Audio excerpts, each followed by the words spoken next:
मैं आपको बताना चाहूँगा कि ज़िला सांबा में कुल 3 असेंबली कॉन्स्टिट्यूएंसीज़ हैं और 2,59,000 कुल मतदाता चुनाव प्रक्रिया में सम्मिलित होंगे। कुल 365 पोलिंग स्टेशंस स्थापित किए गए हैं। इन पोलिंग स्टेशंस में इस बार कुछ मॉडल पोलिंग स्टेशंस भी नियुक्त किए गए हैं, जिसमें 3 polling stations pink polling stations बनाए गए हैं। पिंक पोलिंग स्टेशंस का मतलब है कि वहाँ पे जितने भी पोलिंग पर्सनल्स हैं वो सभी महिलाएं होंगी और महिलाएं ही चुनाव प्रक्रिया को पूरा जो है करवाएंगी। इनफैक्ट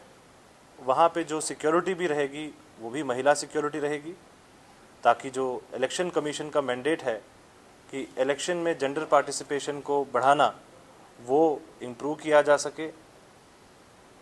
3 पोलिंग स्टेशंस ज़िले में जो है वो हमारे दिव्यांग भाई बहनों के लिए बनाए गए हैं, स्पेशल पोलिंग स्टेशन जिनको PWD पोलिंग स्टेशंस कहा गया है। यहाँ पे जो पोलिंग पर्सनल्स हैं, जो प्रिसाइडिंग ऑफिसर्स और पोलिंग टीम है, वो स्वयं दिव्यांग हमारे जो पर्सनल्स हैं वो रहेंगे, जिनकी अभी ट्रेनिंग भी हो चुकी है और वो चुनाव प्रक्रिया में भाग लेने के लिए पूरी तरीके से तैयार हो चुके हैं। इसके अलावा कुछ पोलिंग स्टेशंस जो हैं वहाँ पे जगह के अनुसार कुछ ग्रीन पोलिंग स्टेशंस और यूथ पोलिंग स्टेशंस बनाए गए हैं। तो पहला जो प्रोसेस है कि पोलिंग को एक पर्व बनाने के लिए, डेमोक्रेसी का एक फेस्टिवल बनाने का फील दिया जाना चाहिए, वो तो एक इलेक्शन कमीशन का मैंडेट है। दूसरा इलेक्शन कमीशन का जो मैंडेट है वो है कि चुनाव प्रक्रिया को इंक्लूसिव बनाना, उसको सभी समाज के जितने भी वर्ग हैं उनके लिए इंक्लूसिव रहे।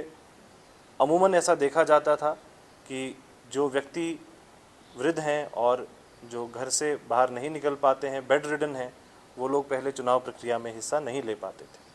इसी चीज़ का संज्ञान लेके इस बार पहली बार लोकसभा चुनाव में होम वोटिंग की फैसिलिटी जो है वो लाई गई है, जिसमें कुल 514 ज़िला सांबा के ऐसे व्यक्ति हैं जो घर पे ही वोट करेंगे। 169 लोग वैसे हैं जो दिव्यांग भाई बहन हैं, जो अपने बेड से जो है वो पोलिंग स्टेशन तक नहीं जा सकते थे, और 345 हमारे 85+ वोटर्स हैं जो उम्र के कारणवश पोलिंग स्टेशन तक नहीं पहुंच सकते थे। तो कुल 49 टीमें गठित की गई हैं जो 21 और 22 अप्रैल को घर घर जाके इन 514 लोगों का वोट लेंगी और चुनाव प्रक्रिया को और इंक्लूसिव बनाएंगी। दूसरा जो इलेक्शन कमीशन का मैंडेट था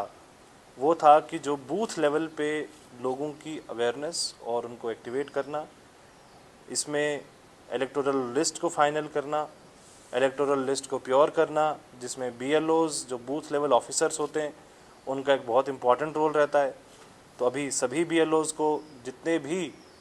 ई-पिक कार्ड्स थे वो सभी डिस्ट्रीब्यूट किए जा चुके हैं और वोटर इन्फॉर्मेशन स्लिप्स भी दी जा चुकी हैं। BLOs को BLO किट भी डिस्ट्रीब्यूट की जा चुकी है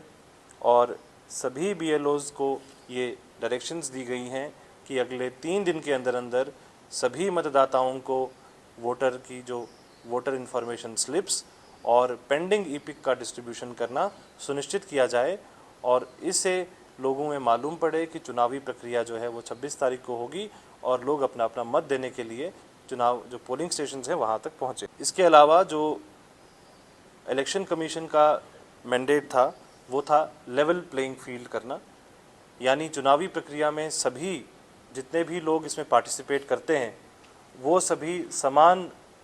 स्तर पे रहें, किसी को अनफेयर अनड्यू एडवांटेज या डिसएडवांटेज ना हो,